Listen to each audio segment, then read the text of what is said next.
हम सब एक हेल्दी और हैप्पी लाइफ जीना चाहते हैं और इसके लिए अपनी फिजिकल हेल्थ को बेहतर बनाए रखने की पूरी कोशिश करते हैं, लेकिन क्या हम अपने मेंटल हेल्थ का भी ख्याल रख पाते हैं? क्या आप जानते हैं कि मेंटल हेल्थ हमारे इमोशंस और साइकोलॉजी से रिलेटेड होते हैं और हेल्दी और हैप्पी लाइफ के लिए फिजिकल हेल्थ जितनी ज़्यादा जरूरी होती है उतनी सेम इंपॉर्टेंस मेंटल हेल्थ की भी होती है।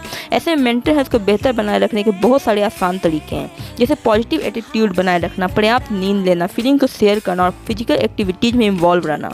तो इस तरह के बहुत से एक्टिविटीज़ होते हैं जिनमें शामिल होकर आप अपने मेंटल हेल्थ को बेहतर बना सकते हैं। लेकिन अगर मेंटल हेल्थ पर ध्यान ना दिया जाए और इसे इग्नोर किया जाए तो हमारे लिए काफ़ी खतरनाक साबित हो सकता है। ये मेंटल इलनेस क्या होता है, ये जानना आपके लिए बहुत ही बेनिफिशियल हो सकता है और आप अपने लाइफ को पहले से कई ज़्यादा बेहतर बना सकते हैं। इसलिए आज के इस वीडियो में हम आपको मेंटल इलनेस की जानकारी देने वाले हैं, इसलिए इस हेल्पफुल वीडियो को पूरा देखें। तो चलिए शुरू करते हैं और मेंटल इलनेस क्या होता है ये जानते हैं। मेंटल इलनेस एक बहुत बड़ा एरिया है, एक बहुत बड़ी टर्म है जिसमें ऐसी बहुत सी कंडीशन शामिल होती है जो हमारे सोचने और महसूस करने के तरीके को इफेक्ट करती है। इसका असर इतना ज़्यादा गहरा होता है कि डेली रूटीन को फॉलो करना भी एक टफ टास्क बन जाता है। इस कंडीशन में रहते हुए फैमिली एक्टिविटीज़, वर्क और सोशल एक्टिविटीज़ करने में प्रॉब्लम होती है। मेंटल इलनेस बहुत से रीजन से हो सकती है, जैसे जेनेटिक्स, इन्वायरमेंट, बायोलॉजिकल और डेली हैबिट्स। मेंटल इलनेस को अच्छी तरह समझने के लिए इसके टाइप्स को जानना बेहतर होगा, इसलिए अब आपको हम मेंटल इलनेस के टाइप को बताते हैं, यानी कि किस किस तरीके के मेंटल इलनेस हो सकते हैं। इस बारे में जानते हैं ताकि आप इसके प्रति अवेयर हो सकें। सबसे पहले आता है एंजाइटी डिसऑर्डर। इस तरह के मेंटल इलनेस में किसी भी सिचुएशन में बहुत ज़्यादा डर लगने लगता है और हार्ट भी बहुत तेज हो जाता है और व्यक्ति पसीना पसीना हो जाता है। एंजाइटी डिसऑर्डर में panic disorder, social anxiety disorder और स्पेसिफिक फोबिया भी शामिल होते हैं। अगर किसी पर्सन को बहुत ज़्यादा एंजाइटी रहती है, यानी वो किसी भी सिचुएशन पर सही तरीके से रिस्पॉन्स नहीं दे पाता है और अपने रिस्पॉन्स पर भी कंट्रोल नहीं कर पाता है, तो इस डिसऑर्डर को डायग्नोस करवाना बहुत ज़रूरी हो जाता है। अगला है मेजर डिप्रेसिव डिसऑर्डर। इस तरह के डिसऑर्डर में एक्सट्रीम सैडनेस फील होती है। ऐसे में पर्सन निराशा में डूबा रहता है और कम से कम 2 हफ्ते तक अपसेट और सैड फील करता है। इस कंडीशन को क्लिनिकल डिप्रेशन भी कहा जाता है। इस डिसऑर्डर में डिप्रेशन इतना ज़्यादा बढ़ जाता है कि उस व्यक्ति को सुसाइड करने का मन करने लगता है और वो सुसाइड करने की कोशिश भी करता है। अगला है बाइपोलर डिसऑर्डर। रोजाना कई बार शायद आप भी मूड स्विंग फील करते होंगे, यानी कभी मन कुछ करने को कहता है तो कभी अचानक कुछ और करने को कहने लगता है। मूड में होने वाले इस बदलाव को ही मूड स्विंग कहते हैं, लेकिन अगर ऐसा अक्सर होने लगे तो ये मेंटल इलनेस की ओर ले जा सकता है। बाइपोलर डिसऑर्डर मूड स्विंग से रिलेटेड एक डिसऑर्डर है जिसमें बहुत ज़्यादा मूड स्विंग होता है, कभी बहुत ज़्यादा एनर्जेटिक फील होता है और कभी बहुत ज़्यादा डिप्रेसिव। तो ऐसे में किसी पर्सन के लिए सही तरीके से सोच पाना और सही तरीके से रिएक्ट करना बहुत मुश्किल हो जाता है। अगला है साइकोटिक डिसऑर्डर। साइकोटिक डिसऑर्डर में व्यक्ति को थिंकिंग रियलिटी से मैच नहीं कर पाती है। व्यक्ति अपने सोच के प्रति अवेयर नहीं रह पाता और हकीकत से दूर एक अलग ही दुनिया में जीने लगता है। उस पर्सन को ऐसे इमेजेस और साउंड का एक्सपीरियंस होता है जो रियल में नहीं होते हैं, वो केवल भ्रम में होते हैं, जिन्हें वो सच मान लेते हैं और उन्हीं के अकॉर्डिंग रिस्पॉन्स और बिहेव करते हैं। हेलुसिनेशन और स्किज़ोफ्रेनिया इसी तरह के डिसऑर्डर होते हैं। हेलुसिनेशन में व्यक्ति को ऐसी चीज़ें दिखाई सुनाई देती हैं, फील होती हैं और व्यक्ति ऐसी चीज़ों की स्मेल और टेस्ट भी करता है जो रियलिटी में नहीं होती।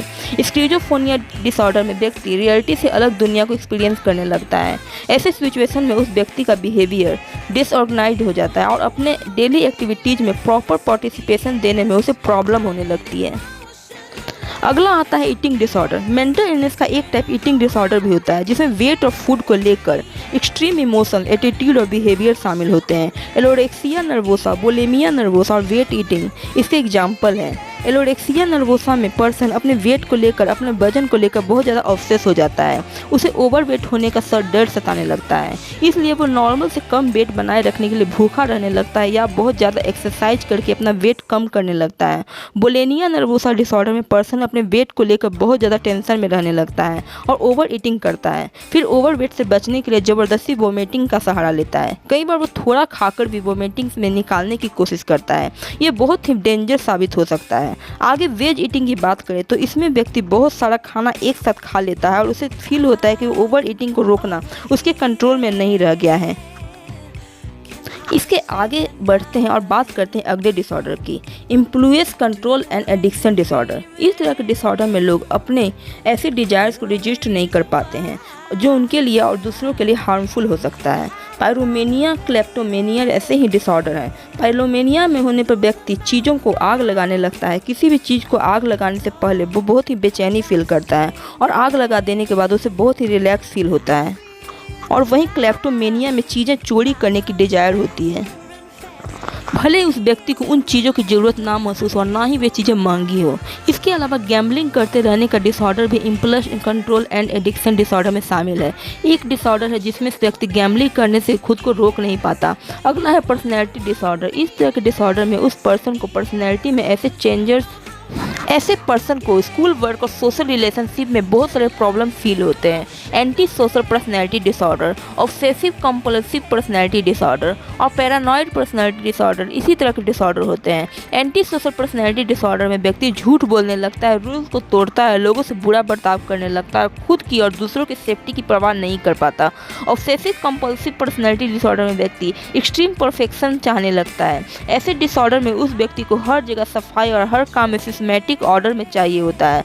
ऐसा पर्सन अपने स्टैंडर्ड्स को दूसरे लोगों पर इम्पोज करना भी जरूरी समझने लगता है। अगला है पैरानॉइड पर्सनैलिटी डिसऑर्डर, जिसमें पर्सन किसी पर भी ट्रस्ट नहीं कर पाता है। उसे लॉयल्टी कमिटमेंट पर डाउट रहता है और हमेशा ऐसा लगता है कि उसे कोई धोखा दे रहा है। ऐसा व्यक्ति सब पर शक करने लगता है। तो दोस्तों, जिस तरीके से फिजिकल इलनेस बहुत तरह के होते हैं, यानी हेल्थ रिलेटेड प्रॉब्लम बहुत तरह के होते हैं, सर्दी जुकाम खांसी बुखार डायबिटीज ब्लड प्रेशर, उसी तरीके से मेंटल इलनेस भी बहुत तरह के होते हैं। हमने इस वीडियो में आपको मेंटल इलनेस के कुछ टाइप्स बताए हैं। इस वीडियो में आपको ये जानने में मदद मिलेगी कि मेंटल हेल्थ का ध्यान रखना उतना ही जरूरी होता है जितना कि फिजिकल हेल्थ का, और रोज रहने वाले स्ट्रेस और एंजाइटी को बढ़ाने की बजाय उन्हें दूर करने पर गौर करना चाहिए ताकि यह किसी डिसऑर्डर का रूप ना ले ले। और हाँ, किसी भी रीजन से अगर किसी को भी मेंटल डिसऑर्डर हो जाए तो उसे शर्माने या घबराने की ज़रूरत नहीं है, क्योंकि जिस तरह से डायबिटीज और एनीमिया जैसी हेल्थ प्रॉब्लम से हम डील कर सकते हैं, ठीक उसी तरीके से मेंटल डिसऑर्डर को भी ठीक कर सकते हैं। इसीलिए ऐसी सिचुएशन में साइकोथेरेपिस्ट की मदद लेनी चाहिए ताकि सही समय पर सही इलाज लेकर के अपनी मेंटल हेल्थ को फिर से बेहतर बना सकें।